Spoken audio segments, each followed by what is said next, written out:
Bonjour à tous, j'espère que vous allez bien. Je vous retrouve aujourd'hui pour la lecture du jour et j'ai décidé de vous lire un extrait du livre de Sarah Gisler qui s'appelle Petite, qu'on m'avait déjà conseillé et que j'ai fini par lire le mois dernier. Je l'ai lu très rapidement, regardez c'est tout petit, ça se lit très vite, très facilement et c'est très intéressant. C'est bien écrit et puis je trouve que ça nous parle bien en tant que femme. Moi personnellement ça m'a bien parlé comme histoire, donc j'étais très contente de découvrir ce livre, ce récit de vie qui est un récit de vie et un récit de voyage. Voilà, donc j'espère que cette lecture vous plaira, je vous souhaite une bonne écoute et je vous retrouve tout à l'heure. C'est avec une froide motivation que j'ai commencé mon apprentissage d'employé de commerce à la rentrée suivante. Ma mère était fière de moi. Elle disait que ça allait m'ouvrir plein de portes, qu'elle aurait voulu avoir cette chance. Le reste de mon entourage aussi se confondait en niaiseries.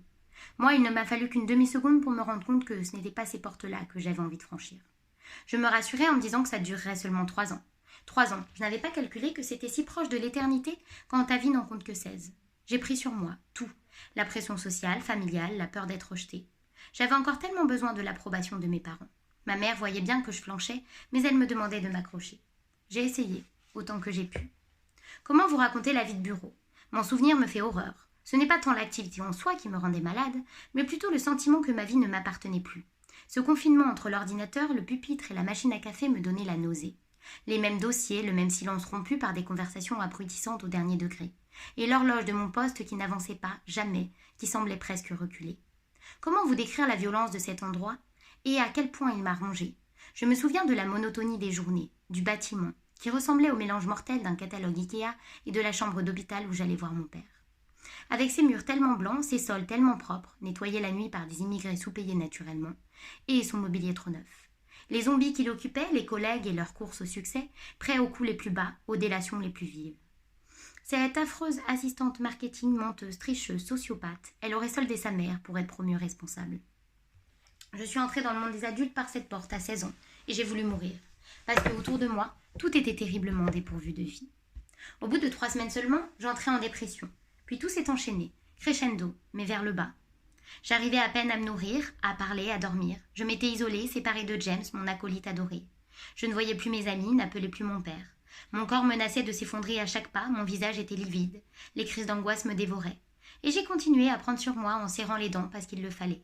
J'étais un poisson à qui on demandait de vivre hors de l'eau, pour son bien. J'ai reçu divers avertissements au travail, on me reprochait mon attitude passive et mon manque d'enthousiasme, sans blague. Puis un jour, le directeur a fini par convoquer mes parents. Tous se questionnaient. Comment votre fille peut-elle se mettre dans un état pareil alors que tout le monde y arrive ? Les autres le font bien, eux. Si vous saviez comme je les hais, ces autres. Personne, pas même moi, ne comprenait ce qui se passait dans ma tête. C'est vrai, des milliards de personnes n'aiment pas leur travail et n'en font pas tout un foin. Les semaines continuaient à défiler, la situation empirait, je sombrais dans l'apathie. Cette année-là, j'ai touché le fond. Pour la première fois, j'ai accepté de voir un psy. Il était drôle, mon psychologue. Il avait la voix cassée, on entendait à peine ce qu'il disait. Je devais lui faire répéter 15 fois ces questions. Je crois qu'il avait survécu à un accident.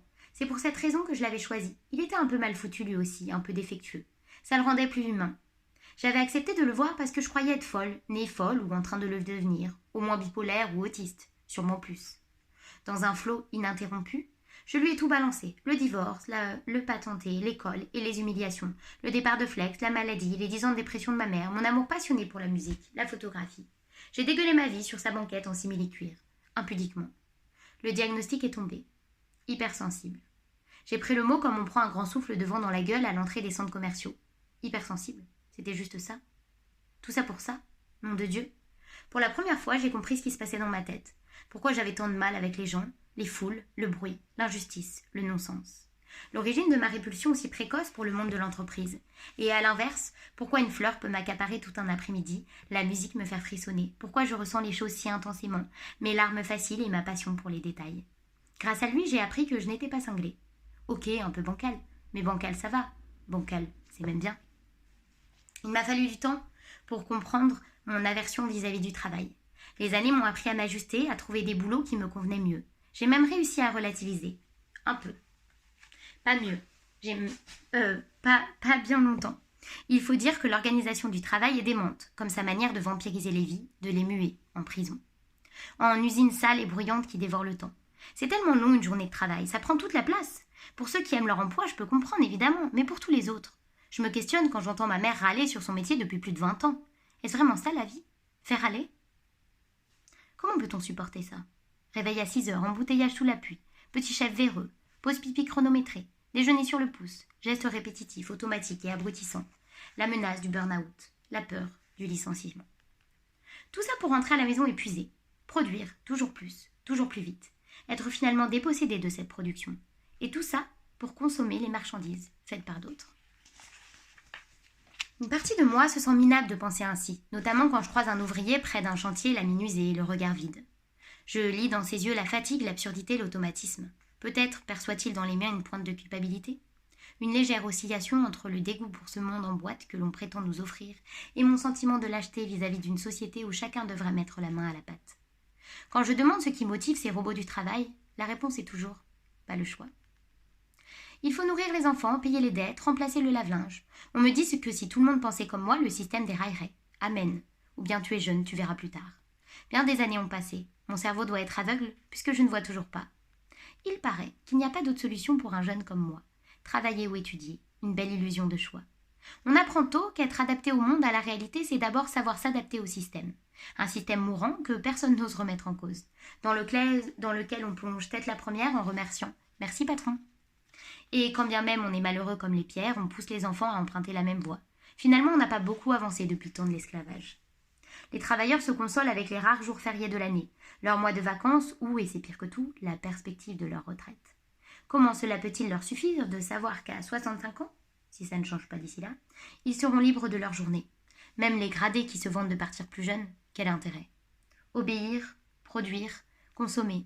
Cette vie-là n'a de sens que parce que la foule hypnotique accepte de lui en accorder. Un jour, ça a débordé pour moi. Il ne s'est rien passé de particulier. C'était juste trop. Arrivé à saturation, point de non-retour. J'ai donné mon congé sans prévenir personne, en un éclair comme ça. C'était le 28 août 2012. J'avais 18 ans et 5 jours, et pour la première fois de ma vie, je prenais une décision seule. J'ai écrit une magnifique lettre, quand même, j'étais employée de commerce, et l'ai apportée à mon directeur. Le papier tremblait sous mes doigts. Je lui ai étendu sans un mot. Lui non plus n'a rien dit. Je n'ai pas attendu de réaction sur son visage, j'ai tourné les talons, je suis partie. C'était ça ou mourir. J'ignore encore aujourd'hui d'où m'est venu cet ultime élan, cet instant de survie. Je sais seulement que je n'ai jamais rien fait d'aussi extraordinaire. En rentrant à la maison, j'en ai informé ma mère. Une crise violente a éclaté, celle qui nous pendait au nez depuis toujours. On s'est tout dit, surtout les pires choses. Toutes ces années de frustration, d'incompréhension, de peine ont été condensées en une seule et même conversation. 15 minutes d'horreur. Ma mère et les crétins qui lui servent de copains. Ma mère et sa tyrannie, ses sautes d'humeur, son manque de patience. Ma mère qui n'aime qu'elle, qui crache sur tout le monde, sa méchanceté, t'es qu'un poison. Ma mère, sa vie débile et son hypocrisie religieuse, son Dieu à la con. Ma mère et toute cette putain de haine qu'elle charrie depuis le divorce. Il a bien fait de se casser, papa, et tu crèveras seul. Et puis mon tour est venu. Sarah. Sarah et ses crises, son cinéma, ses conneries. Sarah qui ne dit jamais merci et qui croit que tout lui est dû.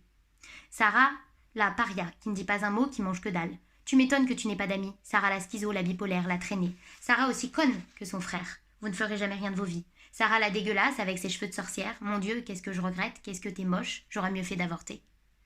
Ça a continué comme ça pendant de longues minutes. On a crié, on a pleuré, on s'est foutu sur la gueule. Enfin, elle, pas moi. Match nul, personne n'a rien gagné là non plus. Casse-toi de chez moi. Et je me suis cassée de chez elle.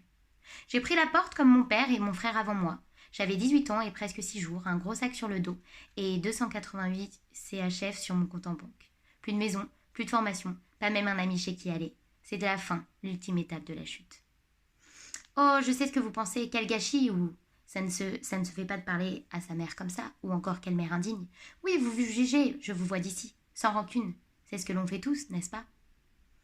Pourtant, je réalise aujourd'hui que ce duel était nécessaire, aussi terrible fut-il. Ne serait-ce que pour répartir sur d'autres bases, non pas saines, mais équitables. 2 ans, sans le moindre contact. Pendant 1 an, j'ai erré. J'ai essayé de trouver ce que j'allais bien pouvoir faire de mes os. On ne peut pas dire que ça a été une grande réussite. Je cherchais ma vie à tâtons, sans aide, sans guide, parce qu'il n'y a pas de mode d'emploi, une fois qu'on sort du système. Ces vies-là n'existent que dans les livres de Jack London, et à la fin, le héros meurt. Une fois partie de chez ma mère, j'ai d'abord dormi quelques semaines sur le canapé de mon père. L'appartement était bondé entre mon père, Flex, le premier fils de Gus, et un garçon que mon père avait recueilli. Je peinais à faire ma place, et mes cartons s'entassaient dans tout l'appartement.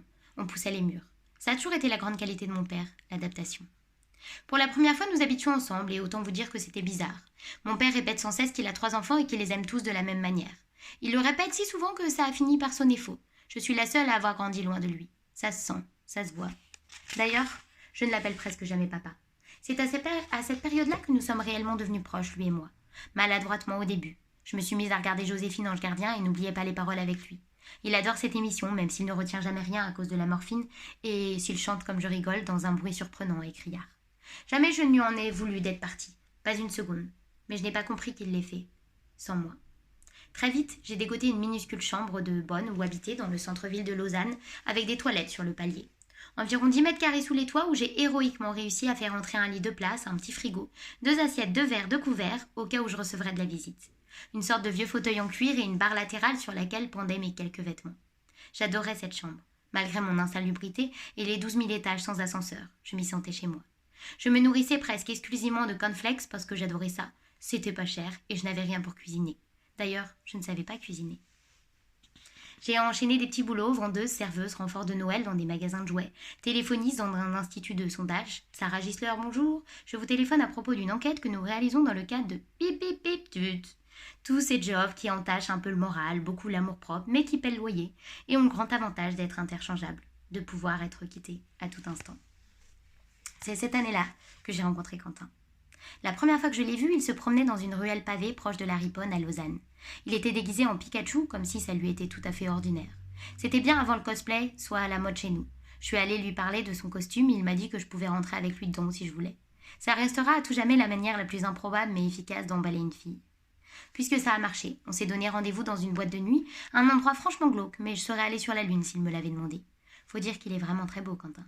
Il portait de vrais habits cette fois, un pantalon noir skinny, trop serré, et un pull gris qui lui arrivait presque jusqu'aux genoux. C'est un peu un hipster, Quentin. Ses cheveux bruns, courts sur les côtés et longs dessus, une bonne tête de plus que moi, des fossettes au coin des lèvres. Bientôt il aurait une cicatrice rose sous l'œil, mais ça on ne le savait pas encore. On a dansé, puis on est rentré chez lui. On a essayé de tenir ensemble dans son costume Pikachu. Il a failli se déchirer, les coutures ont commencé à craquer, et on s'est écroulé par terre dans un rire dément. Cet instant était un cadeau. C'est ça que j'aimais avant tout chez Quentin. Avec lui, je n'avais pas besoin de jouer à l'adulte. On s'est revus le lendemain, et puis le surlendemain, et le jour d'après encore. Il trouvait mes Doc Martens moches, je critiquais sa coupe de cheveux. Il adorait Gangnam Style, mais s'il le nie formellement aujourd'hui. J'étais dingue de Kurt Cobain. Vous ai-je déjà dit qu'il est mort 48 jours avant ma naissance? Quentin ne voulait pas se prendre la tête, et moi je ne faisais que ça. Il vouait un drôle de culte à Steve Jobs, alors que je n'avais même pas de téléphone portable. Nous passions tout notre temps à nous chamailler et à jouer à la Game Boy Color ou au Pokémon version jaune pour lui, rouge pour moi. Quentin avait 23 ans lorsque l'on s'est connus, j'en avais 18 et une centaine de jours. Il travaillait dans un bureau de graphiste où il modifiait des trucs dans des fichiers avant de les envoyer à l'impression. Je n'ai jamais compris de quoi il s'agissait exactement, seulement qu'il détestait ça. Il dormait souvent chez moi dans le grand lit de ma petite chambre. Des fois, il me disait « Demain, on n'ira pas travailler et on mangera des cornflakes devant les dessins animés, d'accord ?» J'étais toujours d'accord. Je crois que je n'ai jamais été amoureuse de Quentin. Il n'y a pas eu de passion brûlante, de vertige, mais je l'aimais à ma manière. Tendrement, sans jamais réussir à me l'expliquer. Je crois que je me suis attachée à lui parce qu'il avait quelque chose de sombre, un truc comme moi, que l'on ressent dès la première rencontre. Une trace de chute. Et en même temps, il incarne à mes yeux l'émerveillement, le rire, ce besoin de vivre à 100 à l'heure, cette pulsion. Je n'ai jamais été amoureuse de lui, mais je l'ai aimé plus que personne d'autre au monde. Évidemment, il m'a fallu des années pour le comprendre. Le temps a passé, la vie avance et ceux qui partagent la mienne ont vieilli. Mon père ne lance plus de pavés, même s'il n'en pense pas moins. Flex a pris le relais. Laura n'est plus microscopique, elle me dépasse de 15 cm et disparaît chaque week-end. Gus est partie, mais elle n'en est jamais bien loin. Ma mère continue de faire la morte, ça fait 1 an et demi. J'espère qu'elle va bien. Enfin, moi qui ne suis plus une ado, mais pas vraiment une femme, je perds mon temps. Mon corps fatigue à force de se cogner contre tous les murs. Selon Goethe, n'est juste que ce qui est fécond. Je me demande si je ne suis pas en train de me perdre. Est-ce qu'un jour je trouverai ce qui m'anime? Est-ce que c'est bien judicieux d'écouter les formules d'un vieil Allemand mort depuis 2 siècles? Dans quelques jours, je fête mes 19 ans et ma vie ne mène à rien.